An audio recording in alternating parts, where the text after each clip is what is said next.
Para la meditación vamos a leer un texto de la carta a los Hebreos, que el Papa Benedicto también comentó un año en su carta para la Cuaresma,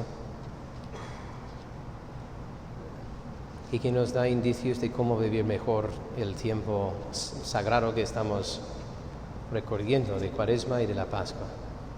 El texto es Hebreos 10, del 19 al 25, por si quieren seguir en la Biblia. Lo voy a leer primero. Teniendo pues, hermanos, plena seguridad para entrar en el santuario en virtud de la sangre de Jesús, por este camino nuevo y vivo, inaugurado por Él para nosotros a través del velo, es decir, de su propia carne, y con un sumo sacerdote al frente de la casa de Dios, acerquémonos con sincero corazón, en plenitud de fe, purificados los corazones de conciencia mala y lavados los cuerpos con agua pura. Mantengamos firme la confesión de la esperanza, pues fiel es el autor de la promesa. Fijémonos los unos en los otros para estímulo de la caridad y las buenas obras, sin abandonar vuestra propia asamblea, como algunos acostumbran hacerlo. Antes bien, animándoos, tanto más cuanto veis que se acerca ya el día. Este es el texto que vamos a meditar.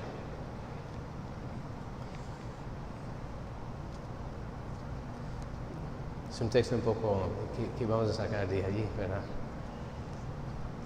Lo primero es saber que todo lo que estamos recorriendo, sobre todo la meditación de la pasión, muerte y resurrección de Cristo, la sangre derramada del Señor, pues tiene una finalidad. Si nosotros no somos personas mundanas que nos gusta ver películas violentas porque nos gusta ver violencia y sangre. Si la pasión no es una cosa que nos alegra por su crueldad o por la sangre que derrama. La pasión nos alegra porque nos muestra el amor verdadero con que Dios nos ama. Pero, ¿para qué? Pues precisamente para entrar por el velo de su propia carne en el santuario interior, en el santuario divino y eterno. Y allí es donde Él nos invita a entrar. Sería un texto interesante para reflexionar sobre la devoción al corazón de Jesús. Pues precisamente el corazón de Cristo que se abrió físicamente. Podemos pensar que por allí, por esa rendija donde atravesaron el corazón en el costado, pues entrar en la intimidad del corazón de Dios, que no es poca cosa. Entonces, el autor de la carta a los Hebreos dice, pues mira, Jesús ha hecho una obra, acerquémonos. Si Él abrió la puerta a la eternidad, pues entre por allí. No se queden fuera, como unos tontos, que bueno, estamos aquí esperando para que el Señor venga. No, es que hay que ser atrevidos, hay que acercarse a la divinidad de Dios y pedir cosas grandes. Nos tenemos que acercar para vivir una vida, dice, es un camino nuevo y vivo. Dice, ¿cómo puede un camino ser vivo? Un camino son pues unas pisadas, ¿verdad? Es pavimento, es asfalto, el camino no está vivo. Pues este camino sí es vivo. Yo soy el camino, la verdad y la vida. Y cuando entras en el corazón de Dios, hay un dinamismo de vida que hace crecer. Yo sé que el padre Rafael no le gusta la palabra aventura. A mí me gusta. Entonces, si está permitido tener otra opinión que el fundador, pues yo tengo otra opinión. Porque yo siento que mi vida con Jesús no le gusta decir aventura, porque aventura es que a ver dónde llegamos. O sea, no, sabemos dónde vamos, hay un camino hacia la eternidad, hacia el cielo. Pero el camino pues va un poco así, entonces no sabe qué va próximo. Entonces es como vivir la vida de fe con ilusión. Si nosotros no estamos ilusionados y entusiasmados con lo que somos y con el camino de la santidad, pues no vamos a perseverar tampoco. No quiere decir que no haya momentos de sequedad. Como el 95% de la vida es normalidad, ¿verdad? Es levantarse, la alarma en la mañana y levantarse. Yo me doy cuenta cada vez que me levanto, si mires en el espejo, me estoy haciendo más viejo. ¿Cómo se nota? Es que no tenía arrugas antes y esto sí. Pero esos son perseverar y saber entusiasmarse. Uno de los secretos de los santos es no cansarse nunca de empezar de nuevo. No sé cómo lo hacen, pero los santos siempre tienen como una frescura. Y el mismo que el día que empezaron a seguir a Jesús, que a los 5 años, que a los 25 o a los 50, son personas que tienen una frescura y una alegría y una ilusión y una fe. Y hablan con confianza. Bueno, eso es un poco para poner en perspectiva, ¿no? Es la meditación de saber que todo lo que estamos celebrando tiene una finalidad. Y es que nosotros entremos en el corazón de Dios. Y allí hagamos un camino. ¿Y un camino en qué consiste? Pues eso es lo que dicen los versículos. En el versículo 22 dice: acerquémonos con sincero corazón en plenitud de fe. Fe. Mira, limpiando nuestras conciencias y lavando nuestros cuerpos con el agua pura. Entonces es una alusión al bautismo, que limpia la conciencia y el cuerpo. Es una ablución física también, el bautismo. Versículo 23. Mantengamos firme la confesión de la esperanza, pues fiel es el autor de la promesa. Fe, esperanza. Versículo 24. Fijémonos los unos en los otros para estímulo de la caridad. Caridad. Fe, esperanza y caridad. Sí, tampoco es mucha sorpresa, pero la vida cristiana que Cristo nos compró, nos ganó con su sangre divina, es una vida definida por eso, de la fe, la esperanza y la caridad. Y eso es lo que vamos a meditar un poco. ¿Cómo tener un corazón veraz? Vivir de fe. Entonces, como el primer punto sería la vivencia de la fe. Justamente algunas personas me han consultado también, que, padre, es que no sé, los padres nos han hablado de tener rectitud de intención en lo que hacemos y por qué motivos hacemos las cosas. Y al final, pues no tenía otras palabras, pues mire, tu motivo tiene que ser la fe. San Pablo dice, en la carta de los Colosenses, que todo lo que hagas sea como para servir al Señor y no a los hombres. Y en otro de sus cartas dice que todo lo que hagas sea para la gloria del Señor, ¿verdad? Que te llamó. ¿Para qué hacemos todo lo que hacemos? Porque por Dios, lo hacemos por Dios. Entonces, pero ¿cómo sé yo, Padre, que yo tenga esa rectitud de intención? ¿Cómo sé yo que yo hago las cosas por fe? Bueno, un primer examen de conciencia podría ser ¿cuándo dejas de hacer las cosas? Porque a veces no es tanto lo que hago, sino lo que no hago. No hago esto, pues claro, porque no me sirve para la carrera, bueno, porque no voy a cobrar nada, porque esta persona me cae mal, pero pongo un montón de excusas para no hacer cosas buenas a mi alcance, porque no me resulta en interés propio.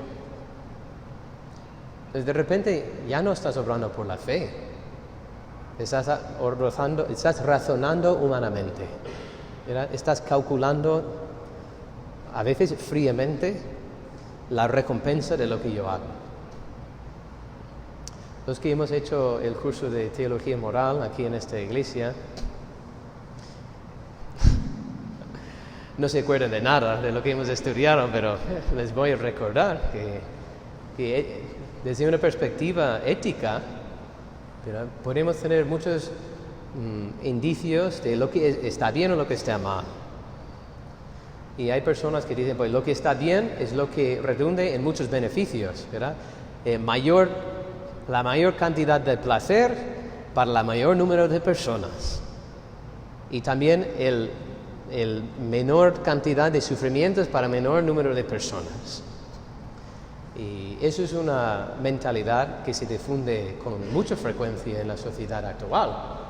Porque claro, ¿quién quiere sufrir? Nadie. ¿Y quién quiere pasarlo bien? Todos. Entonces todo lo que hacemos por esa razón.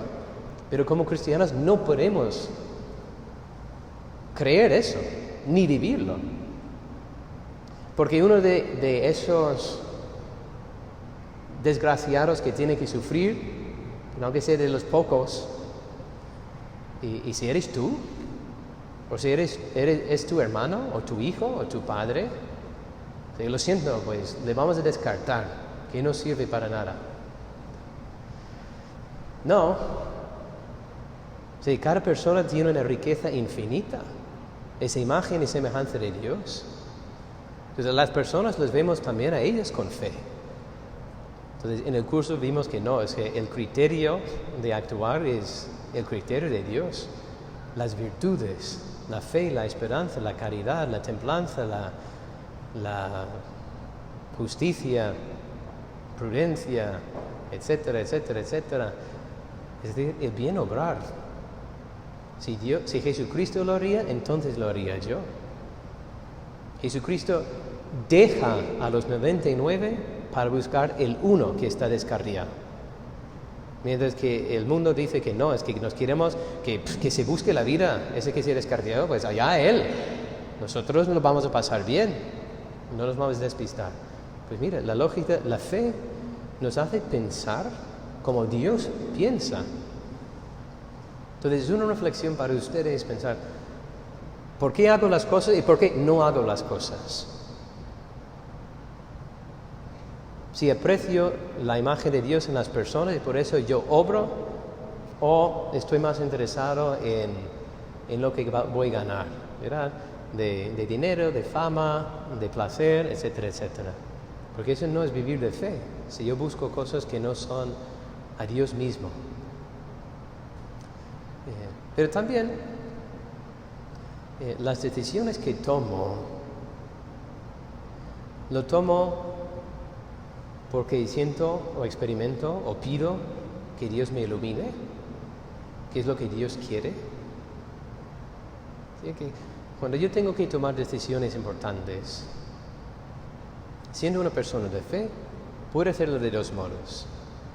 Sentarme, razonar, escoger, sopesar, decidir y luego decir, Dios mío, bendígame estos planes. Que vamos, eso ya no es poca cosa. Porque muchas personas deciden y hacen y ni piensan en Dios. Pero podemos hacer todo ese trabajo y presentarnos al Señor como mendigos del Señor. Mira el proyecto que tengo, bendígamelo. Mira está roto, Señor, arréglamelo. Bueno, pues algo de fe tiene, porque sabe que Dios puede bendecir. Pero la persona que vive de fe, y de que el motor de incluso de lo que hace y decide es el mismo Señor.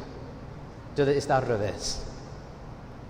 Antes de siquiera abrir el libro, va delante, Dios mío, que todo mi pensar, que todo mi sentir, que todo mi decidir, que todas mis operaciones interiores y exteriores sean puramente para tu gloria, Señor, para bien de las almas.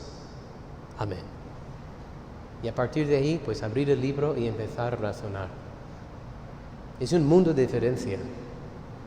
porque el punto de partida no soy yo, es el mismo Señor. Y dice, pues mire, igual voy a tomar las mismas decisiones. Tal vez no.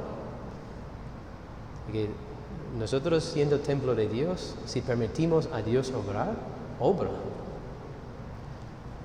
Cuando volvíamos del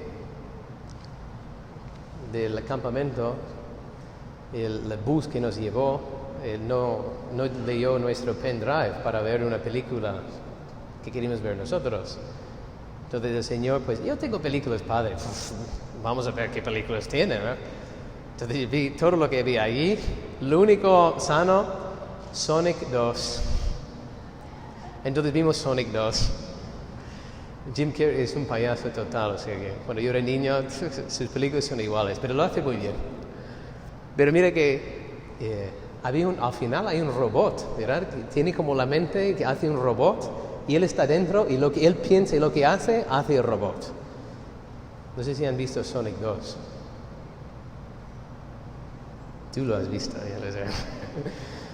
Pues total, Dios es el Señor que llevamos dentro.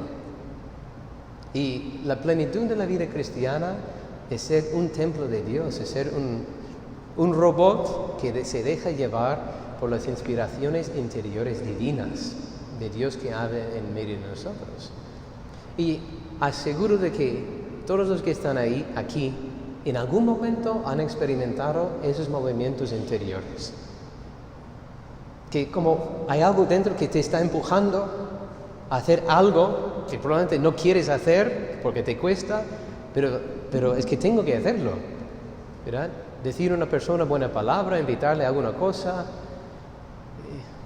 Yo lo he experimentado. Y a medida que avanzas en la vida espiritual, se hace más fácil responder. Porque en principio estás como lleno de miedos, de temor humano. Ay, pero no, si yo digo eso, ¿qué va a pensar de mí? Van a pensar que soy un friki, que soy un raro. Pero no, es que Señor, pídeme lo que quieras, pero eso no quiero hacer. Y nada, entonces como tapas la voz de Dios, frenas la moción del Espíritu Santo, pero a medida que eres fiel, entonces Dios va tomando posesión de nuestras almas.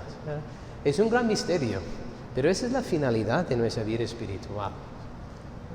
Tenemos que llegar a ser dueños de nosotros mismos, no dejarnos llevar por las pasiones desordenadas que llevamos dentro, que suelen ser los 7 pecados capitales: envidias, lujurias, avaricias, iras, gulas, etc. Si esas cosas como se apoderan de nosotros, y claro, es un monstruo malo, yo. Entonces, el primer paso es que no, hay que frenar eso. Que no, si yo no me dejo llevar por una pasión inferior a mí mismo, el dueño soy yo. Pero una vez que llegues a ser dueño de ti mismo, es cuando ya tienes que perder el control de nuevo en las manos de Dios. Y que sean las inspiraciones divinas, los dones del Espíritu Santo, los que te lleven más que tus propios esfuerzos. Entonces, mira que eso es el progreso de la santidad y de la fe. Entonces, digo todas esas cosas para reflexionen cuáles son los motivos de tu actuar. ¿Vives de verdad de la fe o de tu propio razonamiento, o de tus propios impulsos, de tus propios intereses? Cuando dudo, ¿afecta mi modo de actuar? ¿Sabe? También los que han hecho el curso de moral católica, cuando hablábamos de los 10 mandamientos, vimos que uno de los pecados contra la fe es la duda voluntaria. La duda voluntaria. Porque vamos, las dudas pueden surgir en la mente, es normal. Dios no tiene miedo de nuestras dudas. Él sigue existiendo, Él sigue siendo Dios. Pero cuando yo permito que la duda pues se desarrolle y de repente es una excusa que yo pongo para todo, pues ahí estoy poniendo una barrera. Entonces, en el momento de la duda, no puedo dejarme llevar por el sentir, por el pensar. O sea, tengo que hacer actos de fe. Señor, yo creo de que eres mi Dios y yo creo todo lo que me has dicho, por tu palabra, por tu iglesia, por la oración. Por eso persevero. Pero eso es en cuanto a la fe. Entonces vamos a dejar ese punto y pasar al otro punto, que es la esperanza. La esperanza también es una virtud. Sí. Yo decido poner toda mi esperanza en el Señor. ¿Cuál es la diferencia entre la esperanza y la fe? Pues podemos decir que con la fe, si yo creo en Dios o no, Dios existe. Dios como objeto de la fe, sí. Aunque yo no creo en Dios, Dios existe. Es así. Pero el objeto de la esperanza es que yo posea a Dios. No solo que exista, sino que es mío. Ahora, si yo no espero poseer a Dios, nunca lo voy a poseer. Es que la esperanza pone en camino mi vida. Es como fija el objeto de mi corazón. Pensar que en una cámara tiene un objetivo, para enfocar, pues la esperanza enfoca en ¿qué? En el Dios que me ha prometido todo. Durante la pandemia, yo vivía en la ciudad de Valencia, España. Y claro, en cada diócesis de España había diferentes regulaciones, igual que aquí en Ecuador.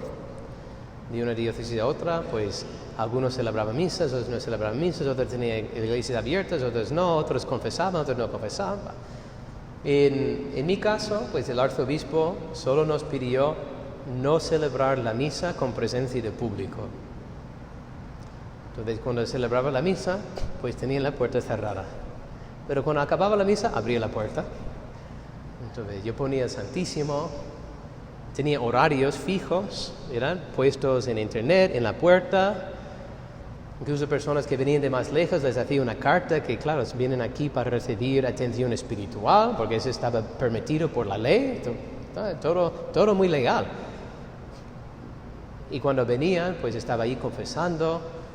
Cada media hora yo daba la comunión, ¿verdad? Porque quien quiere comulgar, bueno, ya está bien, pues vamos a dar la comunión, le daba la comunión y ya está. Entonces, algunas personas poco a poco se iban enterando de que había, porque otras iglesias no hacían eso. Sí, igual celebraban la misa, pero no abrían la puerta. Yo sí abría la puerta. Y llegó un señor un día a confesarse y muy bien. Y cuando ya pasó, empezó a frecuentar más, cuando pasó la pandemia, yo seguía teniendo ciertos horarios de oración delante del Santísimo antes de la misa para que pudieran aprovechar las personas.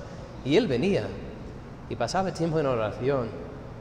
Y bueno, ahora tiene 3 hijas que van a ser monjitas con las hermanas. Impresionante en poco tiempo cómo cambian las cosas. Pero una cosa que él dijo a todos cuando empezaba a acercarse al hogar de la madre y participar en las actividades es que vio en nosotros personas que no tenían miedo, que no vivían con miedos. Y decía, no miedo a COVID, sino no tienen miedo a morir. Porque puede haber una diferencia, porque yo no tengo miedo a una enfermedad, pero tengo miedo a morir. Es que percibía que COVID era una cosa, pero que las personas que vivían en este lugar, en esta iglesia, pues no tienen miedo a la muerte. Y al escucharlo, pues bueno, yo no lo había pensado así, pero es verdad. Que yo no... Tal vez hay algo malo, ¿verdad? Que nos falta un tornillo, pero no, al menos los siervos y muchas veces los miembros del hogar, pues no tienen miedo a la muerte. O sea, ¿quién se va a meter ahora en Flor de Bastión, ahí donde tenemos la misión? O sea, ninguna persona que tenga 2 dedos de frente dice, me acerco allí, porque me acerco allí, me roban, me pelan la ropa, me roban, me quitan esto, me quitan el otro, me secuestran, ¿verdad? ¿Y para qué? Para sacar $50, ¿verdad? Y si me piden $50,000, pues mátame, porque mi familia no tenía eso. Pues mátame, ya está. Pero es que lo hacemos. ¿Por qué? Pues no sé. Porque no estamos arraigados en este mundo, ¿verdad? No tenemos el objetivo puesto en las cosas de aquí abajo, sino en el mismo Señor que nos ha prometido todo. Entonces, vivir de esperanza, pues vivir ciertamente sin miedos. Miedo es un sentimiento que va a aparecer, pero como he dicho antes, no es el motor de mi vida. El motor de mi vida es todo lo que Él ha dicho y todo lo que Él me promete. Entonces yo espero todo de Dios. Yo espero que me proteja en mis empresas. Yo espero que me recompensará por mi fidelidad a sus mandamientos y a su plan sobre mi vida. Yo espero todo de Él. Luego también espero que el Señor cambie el mundo con su gracia divina. Yo espero que también convierta a mi familia, por ejemplo, porque muchos de ustedes, como yo, tienen familiares que no solo no practican la fe, sino, claro, lo otro. Que son más despistados que ese Wally, ¿verdad? Que está ahí en medio de... ¿Dónde está Wally? Es mi propio hermano, por ejemplo. ¿Dónde está mi hermano? O sea, no sé cuándo. Yo la última vez que pisó una iglesia era el funeral de mi padre. Porque claro, ¿cómo no va a pisar en la iglesia en el funeral de mi padre? Pero fe, cero. Pero ¿sabe una cosa? Yo espero que Dios le va a tocar el corazón y se va a salvar. Porque es lo que Dios hace.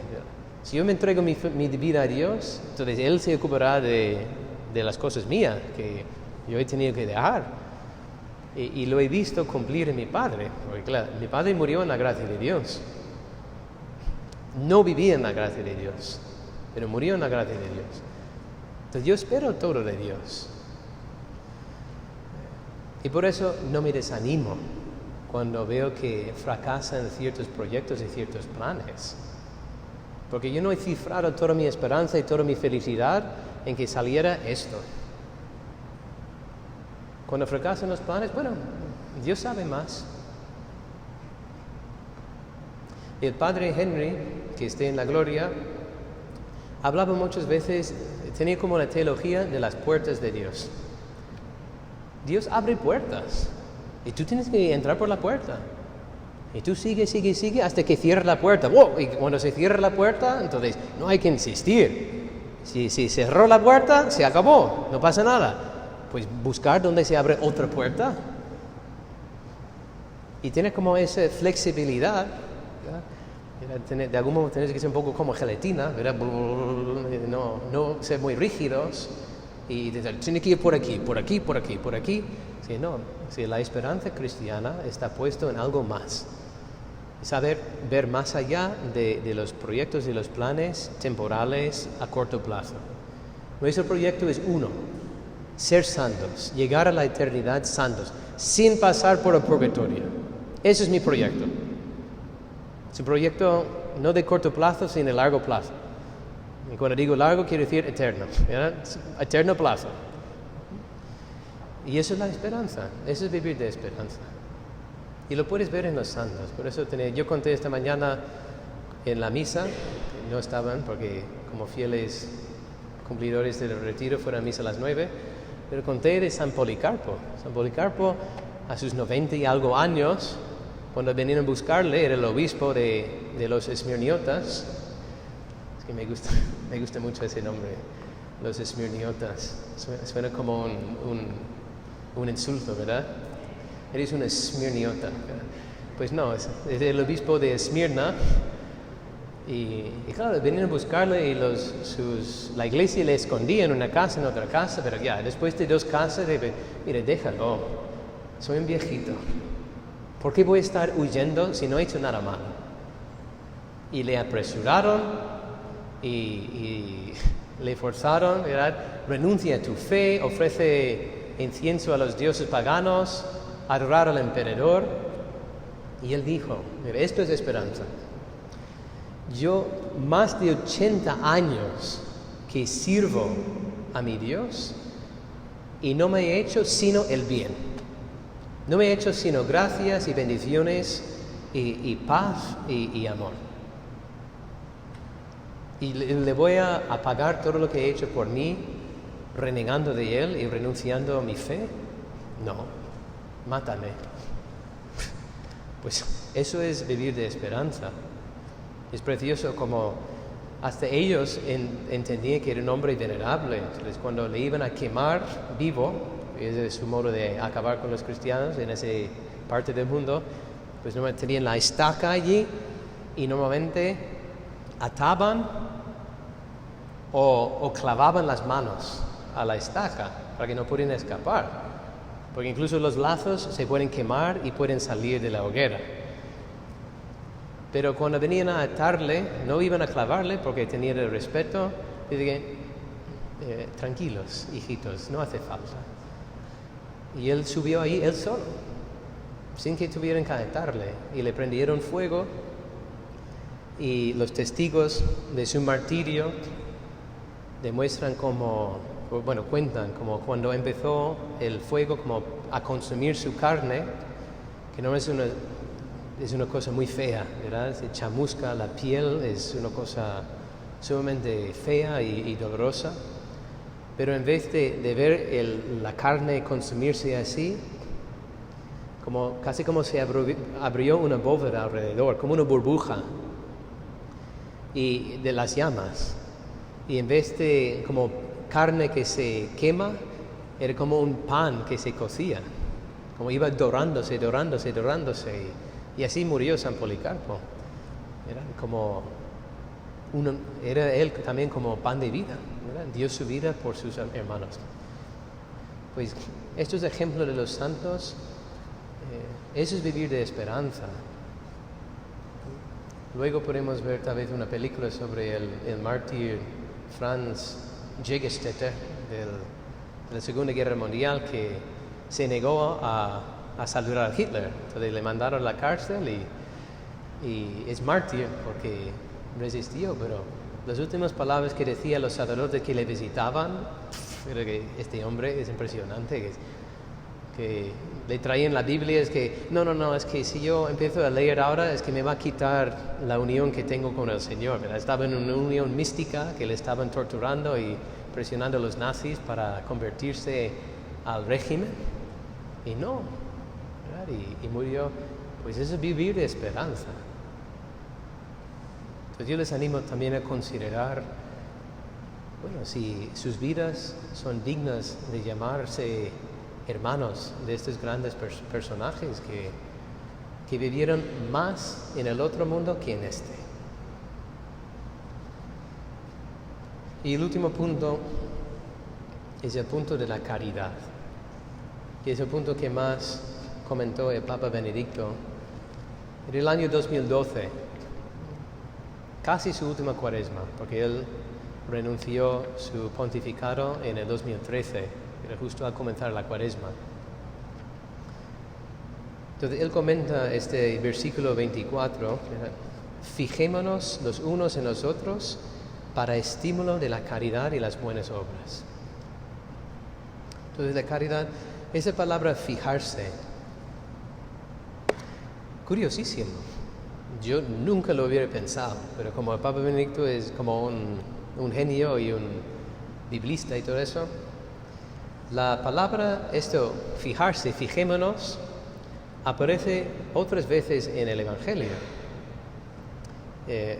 Una de las veces es cuando Jesús dice, fíjense en los pájaros del cielo, que ni siembran ni cosechan, y sin embargo Dios se cuida de ellos. El otro ejemplo es cuando Jesús dice, fíjate primero en la viga que tienes en tu propio ojo que en la mota que tiene en el ojo de tu hermano. Porque ¿cómo vas a decir? ¿Verdad? Fijarse. Y el último es en la misma carta de los Hebreos, en el capítulo 3, fíjense en Jesús, el apóstol y sumo sacerdote de nuestra confesión, de nuestra fe. Y aquí dice, pues fijémonos los unos en los otros.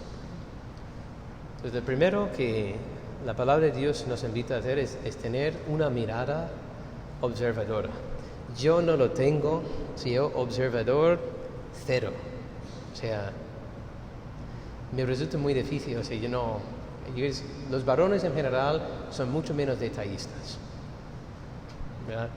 Normalmente entre novios, matrimonios, ¿verdad? La mujer pues hace una cosa nueva con su pelo y dice, hola, ¿qué tal? Y hola, ¿qué tal? Bueno, no, ¿cómo? ¿Te gusta? ¿Qué? ¿No te das cuenta? No sé, ¿qué pasa? No. Tienes has puesto una colonia o algo, no sé, no, ¿qué quieres de mí? No estoy entendiendo aquí. It's like, el pelo, los cabellos, ¿no te has fijado? Si no te das cuenta. No, ¿verdad? Entonces, eso es una enfermedad también espiritual. Es no saber, pues, considerar con detenimiento los detalles de lo que sucede delante de tus ojos. Entonces, fijémonos, ¿verdad? Fijarse en los pájaros. Claro, porque si mirara con fe a lo que pasa en la creación, pues mira, estos animales son animales y mira que la buena vida que tienen. Y yo que estoy sufriendo tanto por la vida que quiero tener, y pues mira, fíjate, ¿verdad? Es que lo que observas sirve de lección para mí. Y claro, y fijarse sobre todo en uno mismo. Porque no puedo estar constantemente criticando y lanzando juicios y condenaciones y vociferando mis opiniones a todo el mundo sin considerar primero pues la sustancia de las cosas. Es muy común, o sea, entre familias, en el trabajo, incluso entre la parroquia, o sea, la cantidad de cosas tontas que me llegan porque alguien ha dicho una cosa, alguien ha hecho una cosa. Y claro, como tú te quedas en tu mente y no tienes el detalle de escuchar la otra parte. Que padre, esta persona está tratando fatal a esta persona por tal razón. Y me resisto a creer en primer lugar. ¿Y qué diría la otra persona?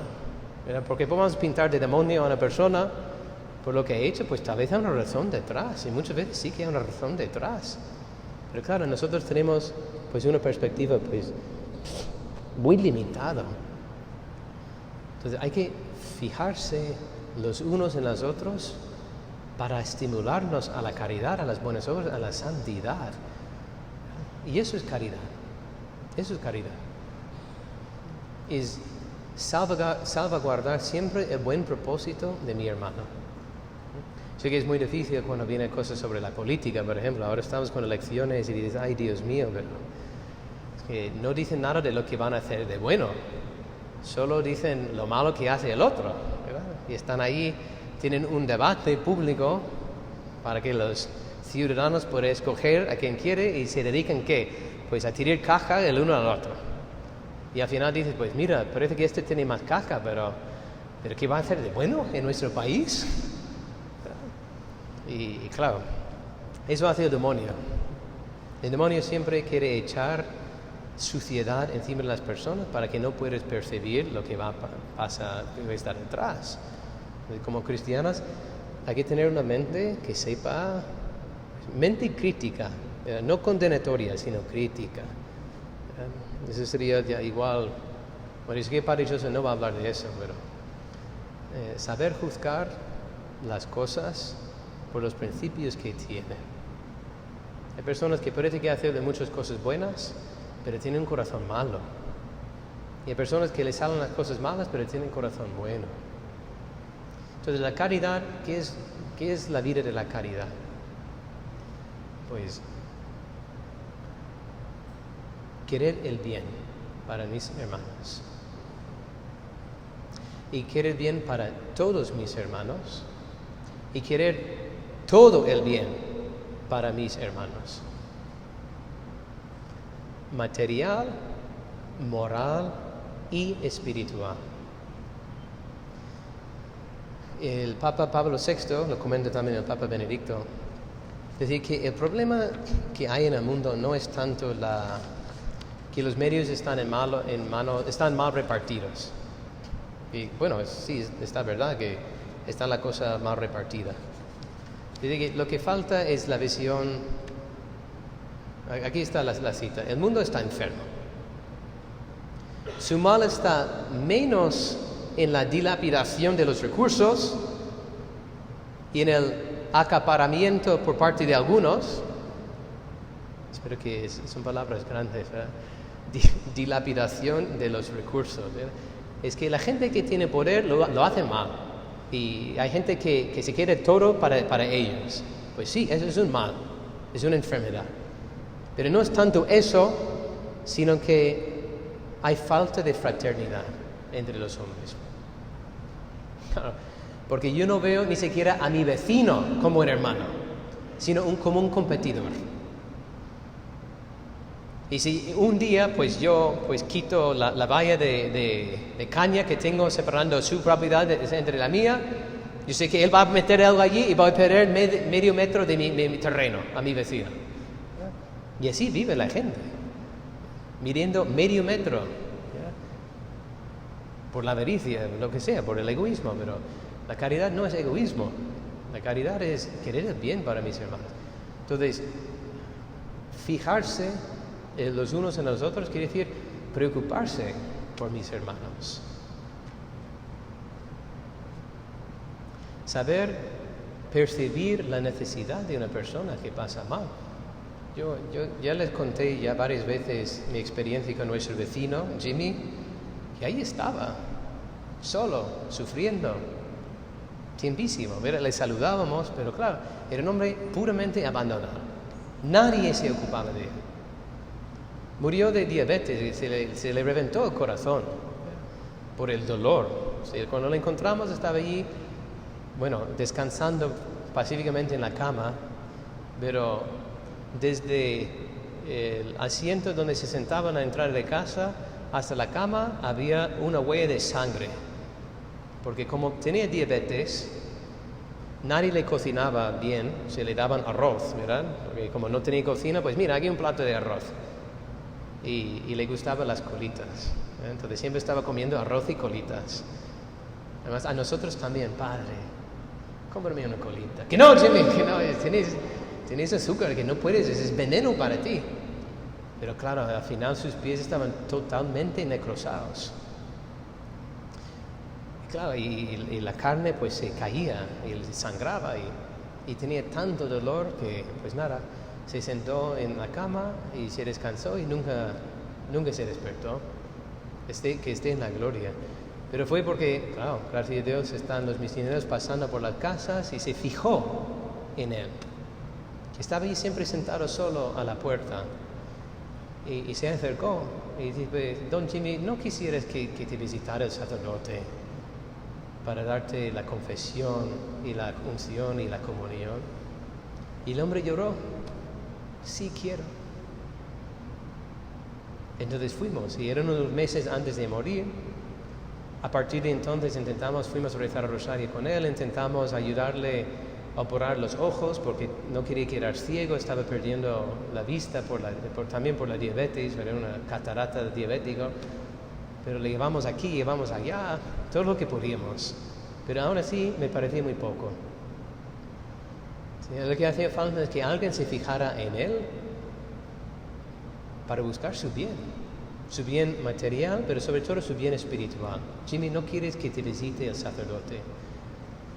Entonces, cuando la carta de los Hebreos nos invita a fijémonos los unos en los otros, pues es el tener detalle, como saber adelantar lo que necesiten mis hermanos y que tenga esa prioridad del bien mayor. Yo observo a ustedes y muchas veces lo observo cuando están bien, cuando están mal, cuando huyen un poco, ¿verdad? Huyen de conversar, cuando huyen de la iglesia, que bueno, de tiempo que no te veo en la misa, que no se está confesando. Todo eso yo lo percibo, no porque me fijo, porque yo, como he dicho, yo observador no soy, pero al menos en lo espiritual, que es lo mío, me dedico mi vida a lo espiritual, pues me doy cuenta. Y a veces pues me cuesta mucho, porque me da pena de qué le está pasando. Y a veces como huyen, pues tampoco puedo decir nada, porque no quieren. Pero al menos rezo, intento rezar. Señor, no sé qué les pasa, pero ayúdale, conviértele, dale bien, dale la alegría, porque ha perdido la alegría y cosas así. Y de eso se trata. Ustedes, sí, somos una comunidad. Como parroquia es una familia de familias. En particular, el Hogar de la Madre es una familia particular dentro de la iglesia. Entonces, no es solo para comer juntos en los días de convivencia y cosas así, que yo lo paso muy bien. Pero saber que exista una fraternidad especial. Tenemos una común vocación. Y como dice San Pablo, pues tenemos que aprovechar el tiempo de hacer el bien a todos, pero sobre todo a la familia de Dios. Entonces, cuando la caridad es fijarse en el bien de mi prójimo para estimularlo sobre todo a la santidad. Dice concretamente, estimula a las buenas obras. Pero claro, ¿qué quiere decir? Pues que hagamos cosas que nos hagan santos, que seamos santos, y que en nuestras conversaciones y que en nuestro trato, que no falte la dimensión espiritual. Y animémonos los unos a los otros a ser santos, con las palabras y con el ejemplo. Por eso tenemos una riqueza tan grande de tener a personas como la hermana Claire o el padre Henry, que, claro, ya están muertos. Entonces, cuando pensamos en ellos, o cuando ellos se acercan a nosotros místicamente, no pueden hacer más que hablar de la santidad, porque ya no están para hablar del tiempo. Hombre, está haciendo calor, hombre, está lloviendo. Es que no. Toda su existencia ahora es llamarnos a la santidad. Todo. Pero ¿no sería bonito que también existiera eso entre nosotros aquí y ahora? Sin descuidar las realidades temporales, aprovecharlos y fijarnos en los bienes eternos. Porque eso es como el segundo prefacio de Cuaresma que estamos rezando estos días. De tal modo nos adhiramos a las cosas eternas que no nos despistamos en las cosas temporales. Pues eso es la caridad. Entonces yo les animo pues a vivir la caridad, a interesarse y pensar que eso es el Hogar de la Madre es una familia que hace bien a la Iglesia y hace bien a sus miembros. Y sería una tragedia que no creciera, ni hacia adentro ni hacia afuera. Entonces tenemos una responsabilidad. ¿Saben? Yo hace poco cumplí años, recen por mí, me enviaron algunos correos electrónicos o algunos mensajes. Primero mi mami, por supuesto, que no falta nunca mi mami. Pero dos mensajes que también me ayudaron mucho a leerlos. Bueno, no sé qué en orden, voy a poner el orden que los leí. Era de mi superior, el padre Félix. El padre Félix es mi superior general y también es mi padre espiritual. Es el que pues se ocupa de mí. Es que no hay yo aquí, bueno, mis hermanos también se ocupan de mí, pero no son mis guías espirituales. Es el padre Félix que me sufre, que me aguanta y que me anima. Y como superior me escribió de parte de todos los hermanos en España. Le felicitamos en este día desde España. Punto y aparte, la vida es muy corta. Tenemos que aprovechar bien del tiempo que tenemos a conquistar la santidad. Que al final no era, me gustó muchísimo porque no era una cosa dulzón, ¿verdad? ¿Cuánto te queremos? Agradecemos a Dios en este día por su sacerdocio, que el Señor le bendiga, que bueno, gracias. Pero esas cosas dulzones no me ayudan a crecer. Pero cuando el padre Félix dice, oye, la vida es corta, espabilate. Hay que aprovechar el tiempo a ser santo. Pues es lo que está diciendo la carta de los Hebreos. Se fijó en mí el padre Félix y tal vez se da cuenta, es bastante obvio, de que lo que más me falta es eso. Pues una atención hacia la santidad. Entonces, luego me animó a agradecer mucho a Dios sus dones, es decir, dar gracias a Dios por tu familia, por la fe y por tu vocación. Supongo que cuando dice familia, pues claro, mi familia real, que es poca, tengo poca familia. Por cierto, recién estoy intentando para que venga mi prima con mi mami para visitar más adelante, y me gustaría pasar. Mis primas es obvio, si se sientan aquí. Ha venido una prima a Ecuador una vez, a Manabí, hace 7 años, pero claro, se sienta en la misa y es obvio cuál es la prima de hermana. Es que es la única rubia que hay sentada en todos morenitos y una rubia como yo, y la otra también es obvio, eso tiene que ser la prima. Pero claro, estoy agradecido por mi familia, pero también por mi familia espiritual que Dios me regaló. Entonces, me edificó eso. La vida es corta. Hay que aprovechar bien el tiempo a santificarnos.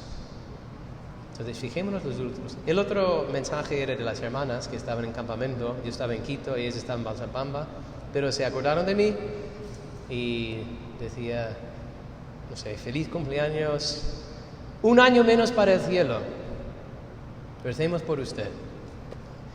Y también me edificó, porque claro, qué gusto que hay alguien que me recuerda hacia dónde voy. Pues la tendencia es siempre mirar para atrás, ¿verdad? Que eso es mi mami, por ejemplo. Recordando este día especial en cuando entraste en nuestras vidas. Y las hermanas, oye, no te olvides de que va a acabar, ¿verdad? Esa vida va a acabar y tienes que ir a hacer la otra, ¿eh? 1 año menos.